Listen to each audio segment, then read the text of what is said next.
All right, welcome back to the channel. If you're just joining me for the first time, welcome. Today we're going to take my Ruger Super BlackHawk in 44 Magnum. We're going to take it out to the range, and a good friend of mine, Atlantic Products, is going to be joining me. He's good. He's very knowledgeable and proficient with lever action rifles, single action revolvers. I will leave a link in the description below to his channel. Go check him out. So let's go have some fun at the range. All right, as promised, we're here at the range. We've got a couple targets set up. First time shooting this gun, so we're going to keep them a little bit close. Also, as promised, this is your crossover event with CornFromAJar, and over to my side here is Atlantic Products. We're not at my typical range. We're at Atlantic Products facility today. We're going to check this out, and hopefully he's going to share some expertise about this weapon.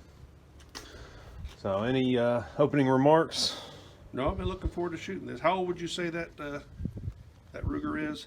So I looked at the serial number. Ruger apparently keeps pretty well maintained records of their serial number and manufacturer, but some of them jump out of order. For this one in particular, I believe we're looking at late 70s, early 80s. And this is something that you've basically inherited? More or less, yes.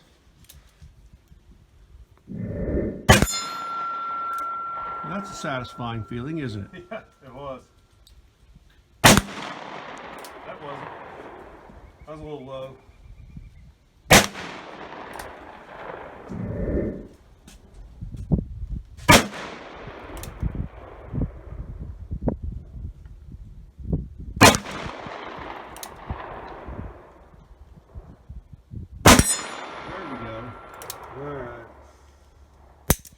Now you can edit out shots 2, 3, and 4.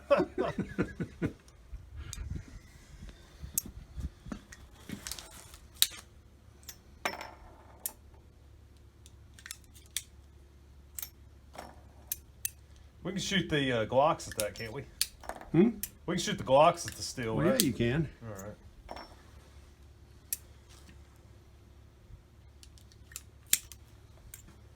Now, I've seen in one of your videos where you just tried to get them to fall out. What's the... Well, I was just testing. Sometimes if you have a really finely polished chamber, there's just nothing for the case to stick to. Brass expands immediately upon firing, and then it shrinks back. Not back to its original loose dimensions, but usually will shrink back enough to where you could shake it out.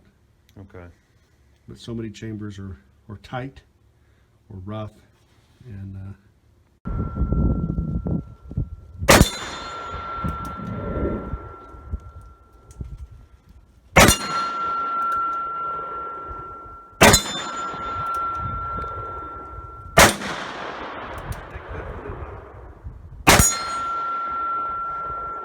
yeah, these feel very nice. Well, that's still pretty good.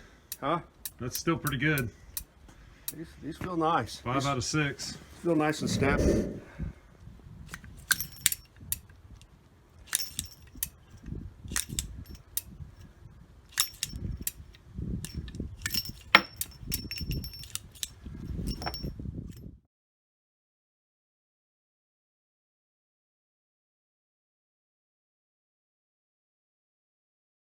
Which target, right one again? Yeah, I'll stay with mine on that. Now, what I noticed, I was able to get. I think if you use the bottom line, I'll show the audience what we're talking about here on his revolver. That rear sight is an aftermarket affair. Gives you a nice ghost ring you can put the front sight inside of. You have to choose which line you're going to aim at. I guess a lot of guys would set it up so that they'd say, okay, anything under 50 yards, I'm going to use the bottom line. I think you should use the bottom line, though. Okay. Put the top of that front sight right even with that line. You almost want to check to make sure the bullet exited, don't you? Oh, yeah. Sounds like a 22. Should we? Huh? Should we? I heard it smack. It's like a 22 round. There's absolutely zero recoil. Okay, you were low right that time. Yeah. And I think it was far right on the first one. There's a Was it? hole over there to the right. I think that was it. Far right, about even with 7 or Oh, really? the numbers. That was your first shot? Okay. Yeah, I'm pretty sure that was. I wonder why it's shooting so far right.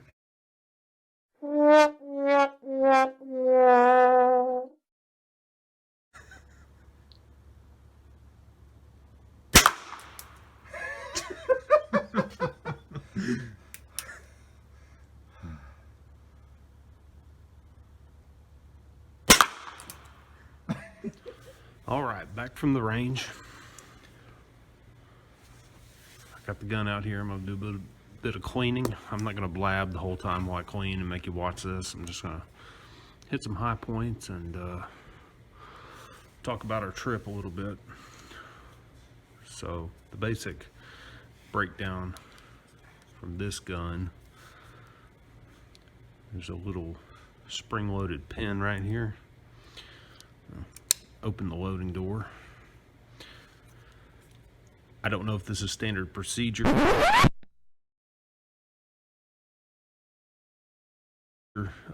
This is the easiest way I've found to get the cylinder out. So in a standard revolver like my 357, you just hit the button, swings the cylinder out, and I just clean it from there. But you just press this button down, this rod is going to come out, and that should release the cylinder. And I can easily do that with one hand.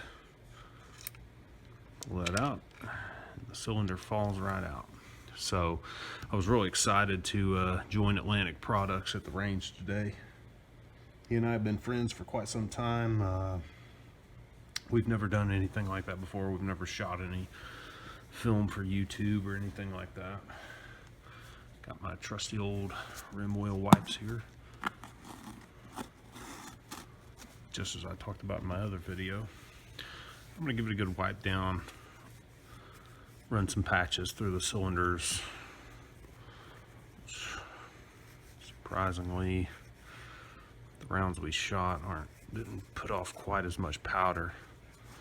Carbon is what I usually shoot through the 357, so it must have been some pretty good loads.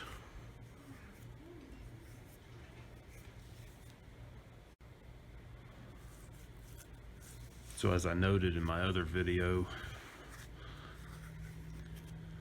these wipes leave just enough oil on there to make the piece, you can kind of see it on my hands, make whatever you're wiping a little bit shiny, and you can see there's a little bit of residue.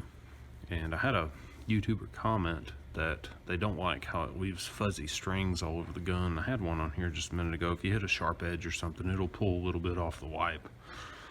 But it's not a deal breaker for me. I'm pretty pleased with how they perform. Go check out that video sometime if you're bored.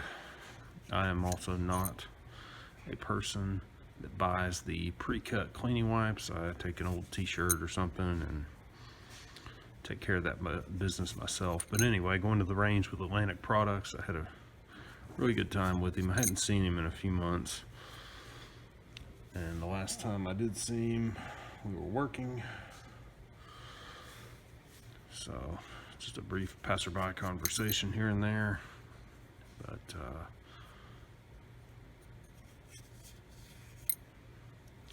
I was glad to get him out to the range and spend a little time chit-chatting and enjoying a new firearm, listening to his expertise on single action revolvers. He's a big cowboy action guy. He's got lever action videos and single action revolvers you can go check out. So it was a good time. Hopefully we can do it again in the future. And but as he did note, 44 Magnum ammo does not grow on trees. So, and I haven't seen it in stock locally or from the main retailers I look at online. I haven't seen it in a while, so hopefully I can find somebody that reloads it. Maybe purchase some on the market. So again, thanks for coming by and thanks for watching. I'm gonna clean up the old 6-shooter here, put it back in the safe, and thanks for watching, and I'll have new material up soon.